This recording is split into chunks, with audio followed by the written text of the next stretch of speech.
Pakistan consulate Birmingham में मुनक्कदा तकरीब से खिताब करते हुए पार्लियामेंट की कश्मीर कमेटी के चेयरमैन राना कासिम नून का कहना था कि पहलगाम वाक़े की आड़ लेकर भारत ने पाकिस्तान के खिलाफ जो जंग शुरू की थी, इसमें पाकिस्तानी अफवाज ने चंद घंटों के अंदर जिस तरह दंदान शिकन जवाब देकर दुश्मन को पसपा किया, उसकी मिसाल नहीं मिलती। ताहम इस वाक़े के बाद एक मरतबा फिर बैनुल अक़वामी सतह पर यह एहसास पैदा हो रहा है कि अमन का रास्ता मसला कश्मीर के हल के बगैर नामुमकिन है। हम तो शुरू से कहते आ रहे हैं कि ये रीजनल इशू नहीं है, ये बायलैटरल इशू भी नहीं है, ये यूनाइटेड नेशन सिक्योरिटी काउंसिल की रेजोल्यूशंस के मुताबिक इंटरनेशनल इशू है।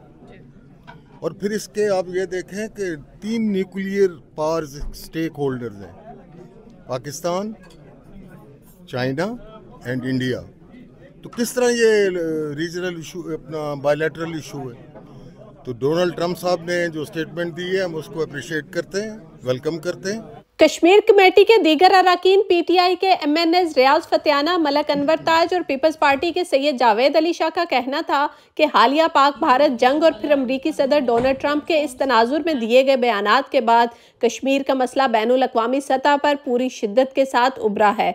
वक्त का तकाजा है कि कश्मीरी अवाम की उमंगों के मुताबिक इस मसले को हल करके हित्ते में देरपा अमन का क़याम यकीनी बनाया जाए। बरतानिया की जो वेस्ट मिनिस्टर डेमोक्रेसी है वो 900 साल पुरानी और पायनियर डेमोक्रेसी है दुनिया की, और इंसानी हकूक़ के मामले में बरतानिया चैम्पियन है इंसानी हकूक़ का। दुनिया में ये महसूस किया जाता है कि सबसे ज़्यादा मुस्तर इनकी आवाज़ होती है।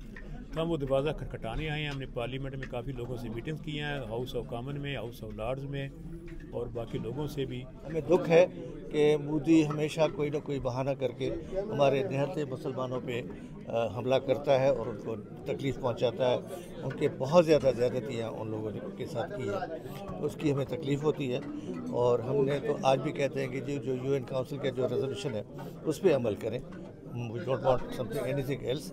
जो यूनाइटेड नेशंस क्यों है, इंडिया चाहे मोदी हो चाहे उससे पहले, जब उन पे प्रेशर आता था तो कहते आज जी बात करते हैं डायलॉग, और जब उन प्रेशर हटता था किसी न किसी बात पे उठ जाते थे। डोनाल्ड ट्रंप की भी बयान आई, उसने भी कहा कि कश्मीर एक कॉन्फ्लिक्ट है, एक बर्निंग इशू है और इसको हल करना चाहिए।